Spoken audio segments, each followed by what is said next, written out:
Hello friends, you are most welcome on your own channel Chemistry Funda. This is DK Jha, Chemistry Faculty.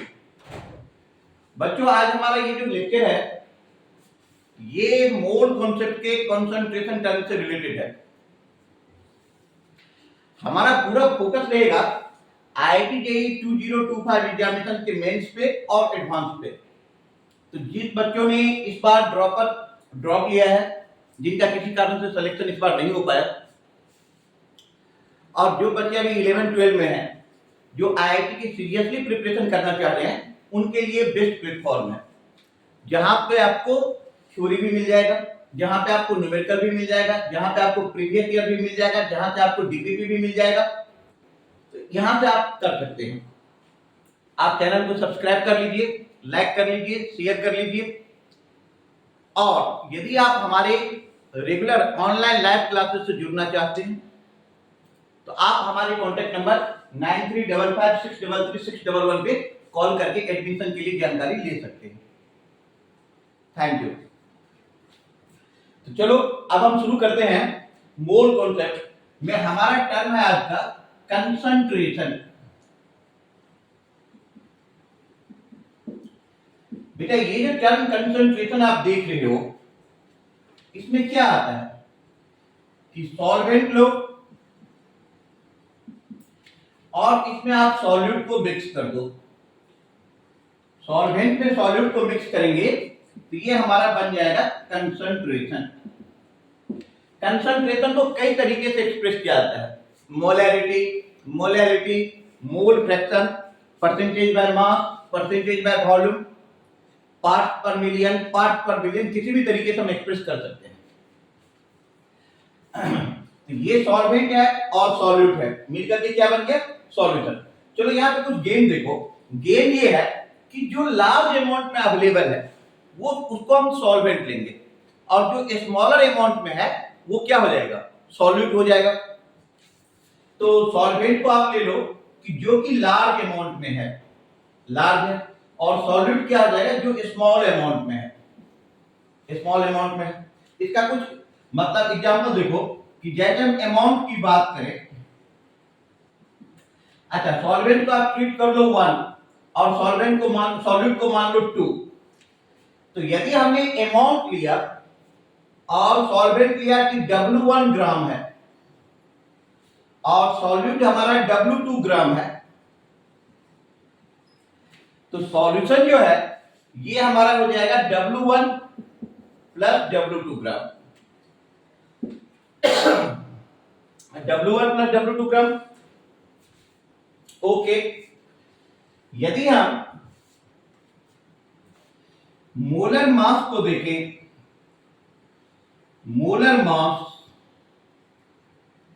यदि आप molar mass को लेते हैं और मान लो इसका मोलर मास है M1 और इसका मोलर मास है M2। सॉल्वेंट का मोलर मास कितना है? M1 और सॉल्यूट का मोलर मास है M2, और सॉल्वेंट का परसेंटेज है, जो परसेंटेज है ये है X1 और इसका मान लो X2। ठीक, तो सॉल्यूशन का मोलर मास कैसे निकालोगे? सॉल्यूशन का मोलर मास हो जाएगा आपका M1 X1 plus M2 X2 अब bye X1 plus X2, X1 plus X2। समझ गए? अच्छा, नेक्स्ट फैक्टर हम बात करें मोल का।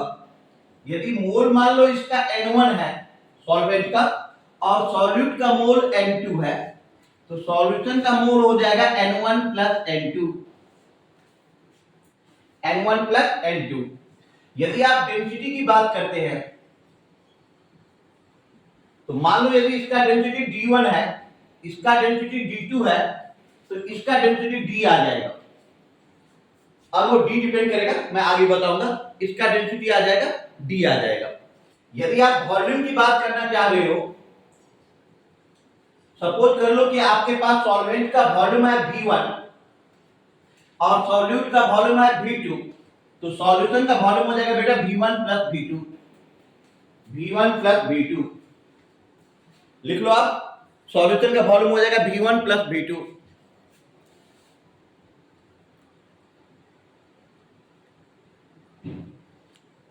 ठीक है, चलो आगे बढ़ते हैं।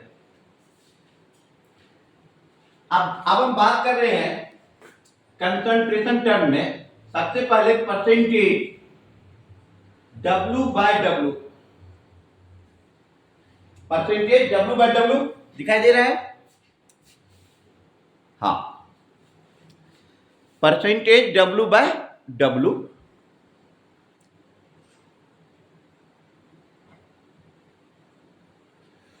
Percentage W/W। अब आप ये मान के चलो कि अभी जितने सारे केस इधर आ रहे हैं, ऊपर वाला हमेशा सॉल्यूट होगा और नीचे वाला क्या होगा? सॉल्यूशन। तो इसको आप लिख सकते हैं कि मास of solute divided by mass of solution into 100। क्योंकि परसेंटेज में है तो आप क्या ले लेंगे? Into 100, percentage W/W। फिर हमने टर्म ले लिया परसेंटेज W/V। तो क्या बताया? तो ऊपर वाला क्या है? सॉल्यूट है। तो हम यहां पे लिखेंगे कि मास of solute by volume of solution into 100। फिर हमने ले लिया term percentage V/V। Percentage V/V को क्या लेंगे? Volume of solute, volume of solute divided by volume of solution into 100। फिर आप ले लो परसेंटेज V/W। परसेंटेज V/W को हम लेंगे कि volume of solute, volume of solute divided by mass of solution into 100।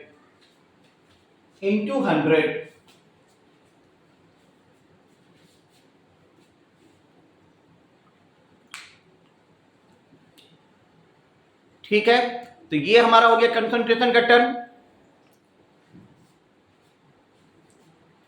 Okay,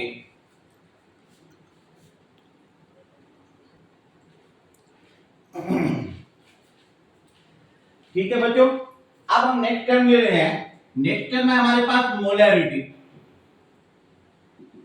molarity को हम किससे डिनोट करते हैं? कैपिटल M से। तो मोलैरिटी इक्वल टू क्या हो जाएगा? ये हो जाएगा आपका नंबर ऑफ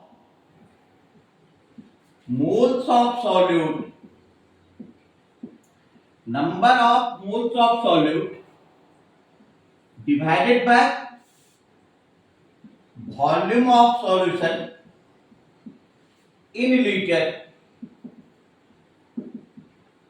इसका मीनिंग हो गया कि किसी भी सॉल्यूशन के 1 लीटर में सॉल्यूट का जितना मोल होगा that is called molarity.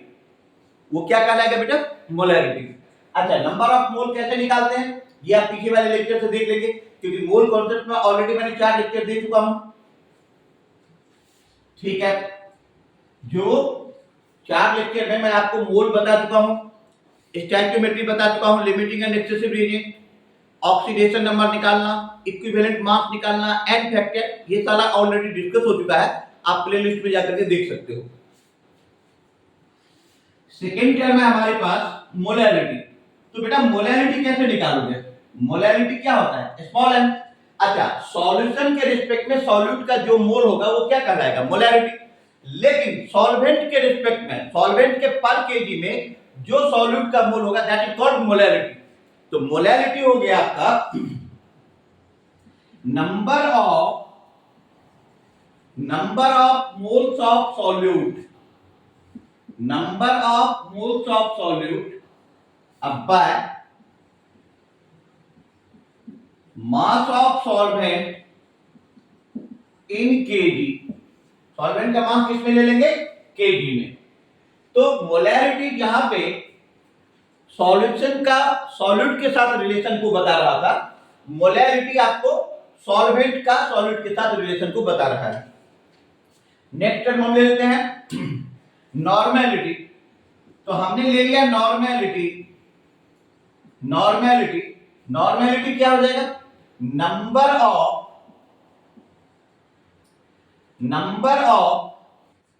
Equivalent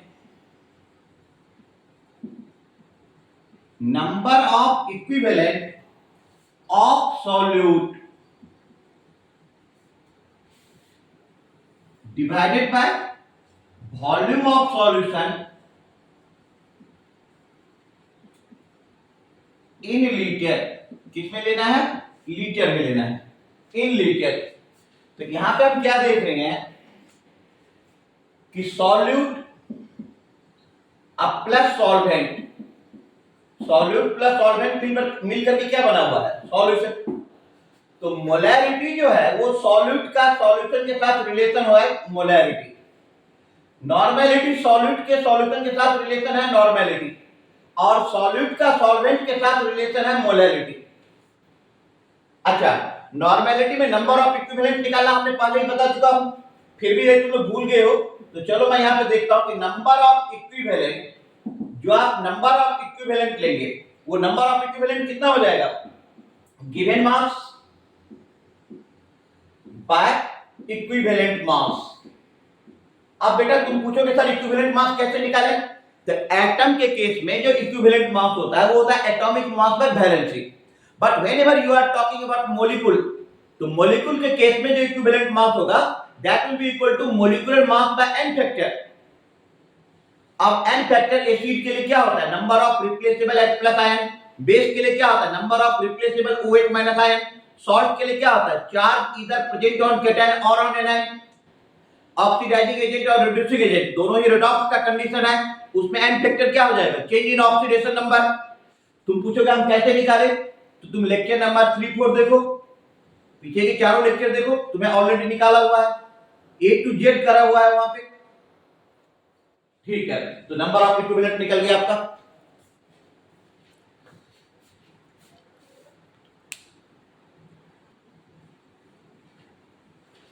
अच्छा, आप कुछ बात और देख लो, जैसे कि टर्म आ गया आपके पास part per million. Part per million क्या होता है बेटा? ये हो जाएगा आपका mass of solute divided by mass of solution into 10 to the power 6 into 10 to the power 6। Million में है 10 टू द पावर 6, परसेंटेज रहता 10 टू द पावर 2 मतलब 100, 1000 रहता तो 10 टू द पावर 3। जैसे आपको पूछ दिया कि पार्ट पर बिलियन, बिलियन में निकाल लो, तो क्या करोगे आप कि ये हो जाएगा आपका mass of solute by mass of solution into 10 to the power 9। Billion के लिए, ट्रिलियन के लिए पूछ रहे हैं, मान लो पार्ट पर ट्रिलियन, ठीक है, मतलब यहां पे है ट्रिलियन, पार्ट पर ट्रिलियन। तो it will be equal to, ये हो जाएगा आपका क्या? Mass of solute divided by mass of solution into 10 to the power 12, 10 to the power 12। ठीक है, अब वो देखो उस कंसंट्रेशन टर्म को आप देख लो जो टेम्परेचर पे डिपेंड करता है। Temperature dependent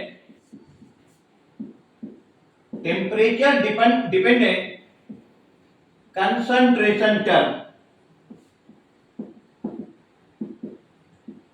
temperature dependent concentration term में आ गया मोलैरिटी, जो कि टेम्परेचर पर डिपेंड करता है। मोलैरिटी के बाद नॉर्मेलिटी, नॉर्मेलिटी भी टेम्परेचर पर डिपेंड करता है। वॉल्यूम परसेंट भी टेम्परेचर पे डिपेंड करता है। वॉल्यूम पर litre,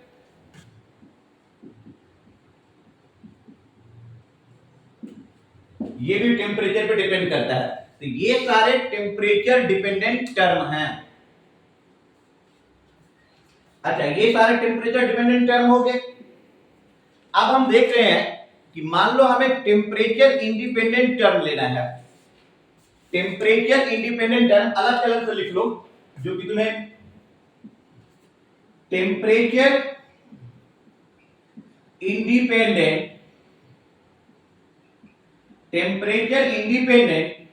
concentration term, temperature independent concentration term. इसमें आ जाओ आप, इसमें आप ले लो मोलैरिटी। मोलैरिटी बेटा टेम्परेचर पे डिपेंड नहीं करता है, ठीक है। मास परसेंट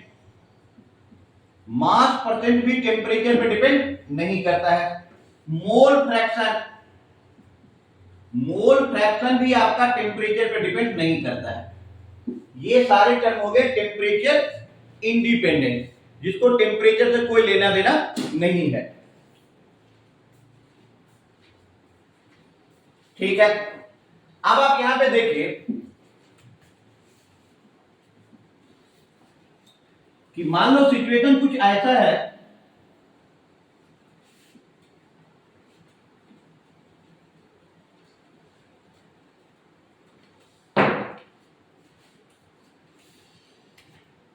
कि एक तरफ आपने लिया A या 1 मान लो किसी चीज को, आप इसको मान लो 2,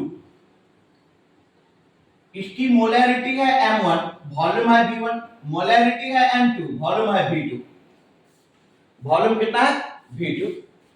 तो बेटा इस दोनों को जब आप मिलाओगे तो ये M1 V1 और ये क्या है M2 V2, इस दोनों सॉल्यूशन को मिला करके बना लो थर्ड। इसकी मोलैरिटी है M3 और वॉल्यूम कितना है V3। तो आप क्या करेंगे कि यहां से एक रिलेशन आ जाएगा कि M1 V1 plus M2 V2 equal to M3 V3, और ये जो V3 है ये क्या हो जाएगा V1 प्लस V2 के बराबर, V1 प्लस V2 के बराबर हो जाएगा, ठीक है। V1 प्लस V2 के बराबर हो जाएगा। मान लो एक तरफ आपका एसिड है, अब इसको किसी बेस के साथ आप मिला दो, एन फैक्टर सेम रखो। एन फैक्टर जो है, एन फैक्टर मान लेते हैं सेम। एसिड के लिए एन फैक्टर क्या होता है basicity of N acid, base के लिए एन फैक्टर क्या हो जाता है एसिडिटी ऑफ ए बेस। तो एन फैक्टर हमने एसिड और बेस दोनों का सेम रखा है, सेम रखा है। तो यहां पे मोलैरिटी क्या है M1 volume V1, molarity M2 volume V2। तो if M1 V1 equal to M2 V2 हो जाए, मतलब एसिड और बेस दोनों का M1 V1 equal to M2 V2 हो जाए, तो ये हो जाएगा neutral solution, neutral solution. If M1 V1 greater than M2 V2, मतलब एसिड वाला टर्म ज्यादा है, तो ये हो जाएगा acidic. If M1 V1 less than M2 V2, acid कम है, तो ये हो जाएगा बेसिक। क्या हो जाएगा बेसिक, ये आपका हो जाएगा बेसिक। नोट करें,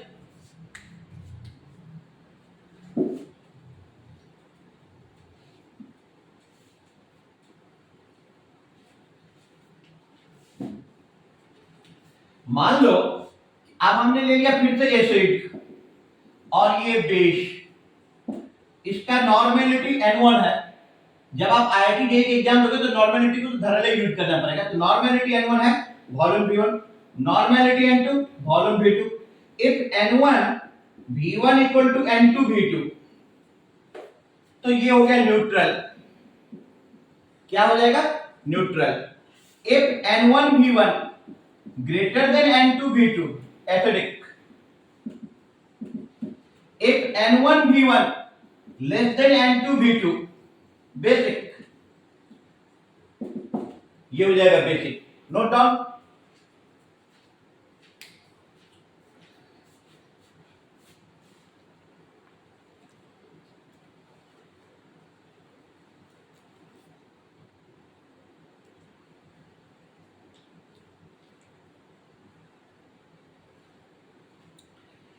ठीक है बच्चों, अब हम कुछ एग्जांपल ले रहे हैं। ये जो फर्स्ट क्वेश्चन आप देख रहे हो, ये जेईई एग्जामिनेशन 2019 में पूछा हुआ है, 2019 का क्वेश्चन है।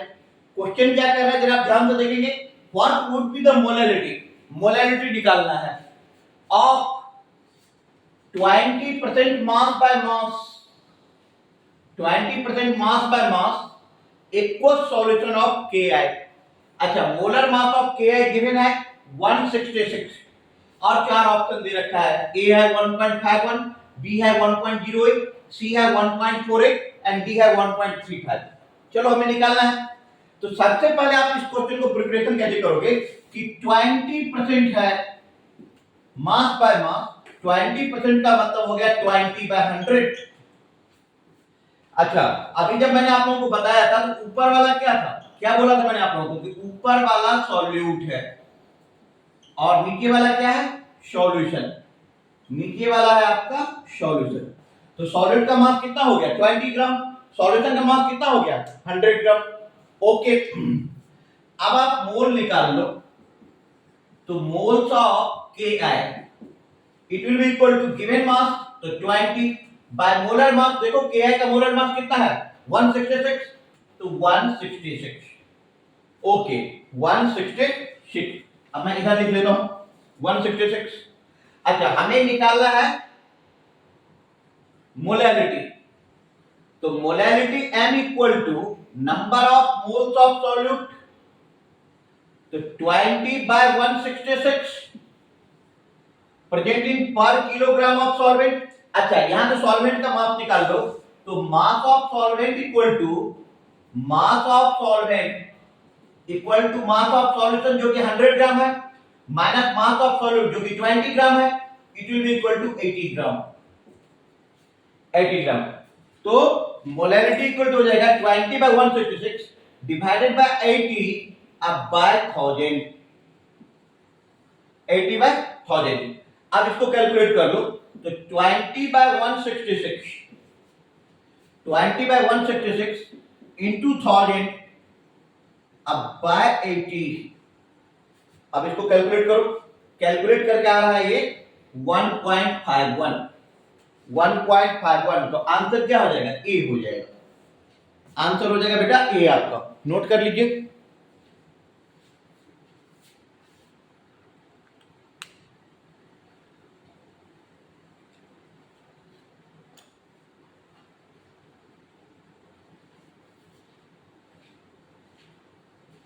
आंसर हो गया ए। ठीक है, नोट कर लिया। चलो अब हम अपने नेक्स्ट क्वेश्चन की तरफ बढ़ रहे हैं। तो यहां से इसको हटा लो, इसका काम हो गया।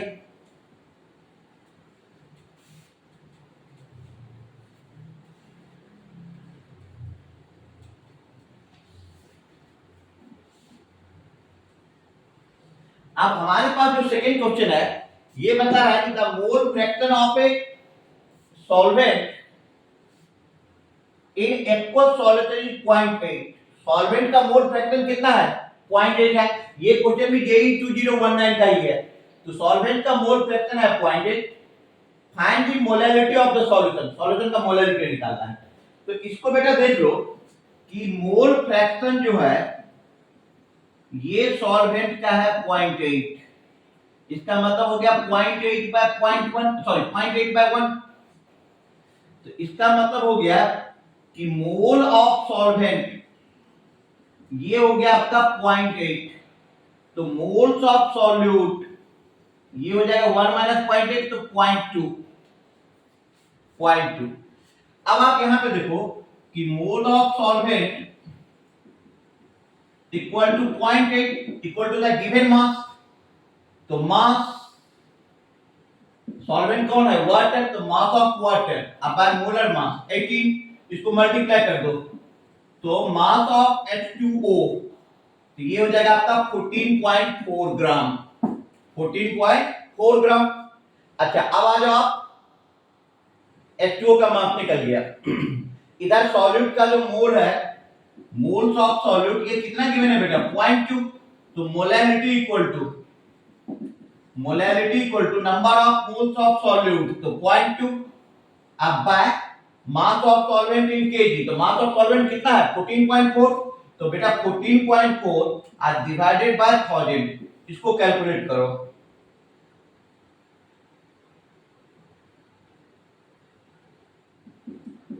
13.88, 13.88, नोट डाउन।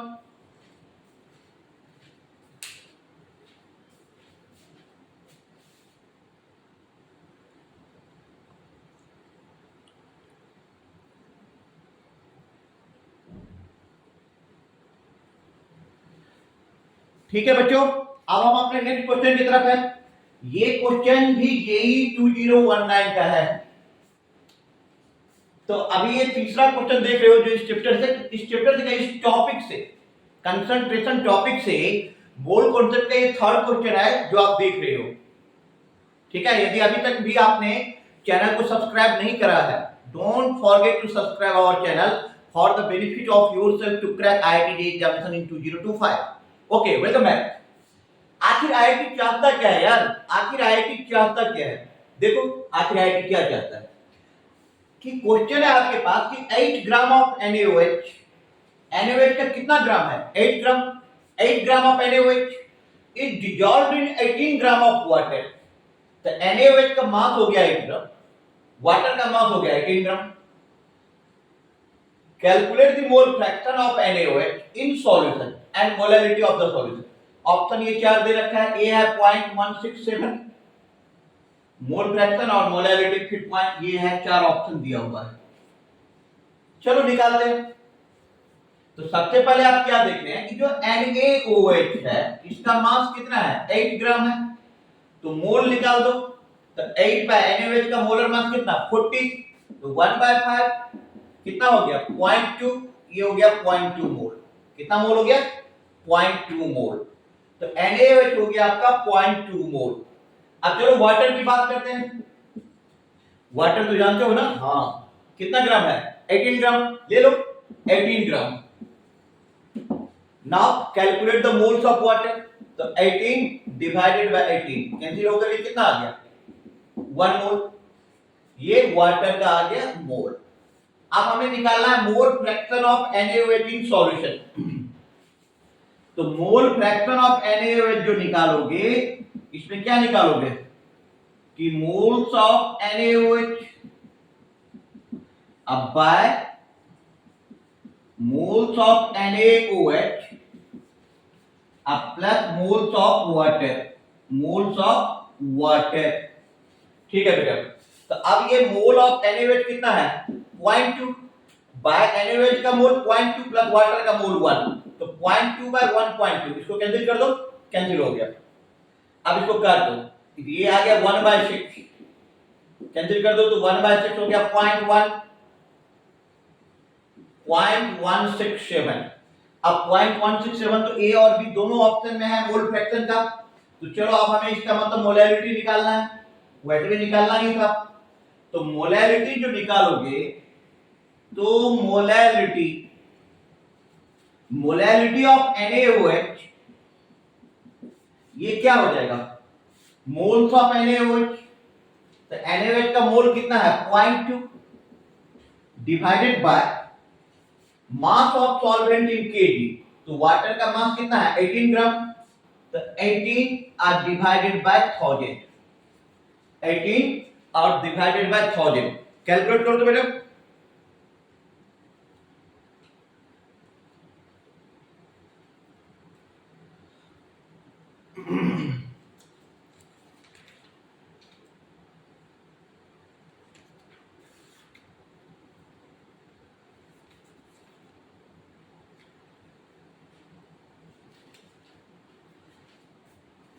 तो ये कैलकुलेट कर लो 0.2 बाय 18 into 1000।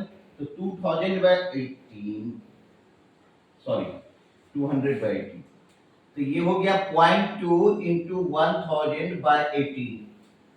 ठीक है, तो ये आ रहा है कैलकुलेट करके 11.11। नोट करो। तो आंसर हो जाएगा इसका बी। नोट कर लो पहले।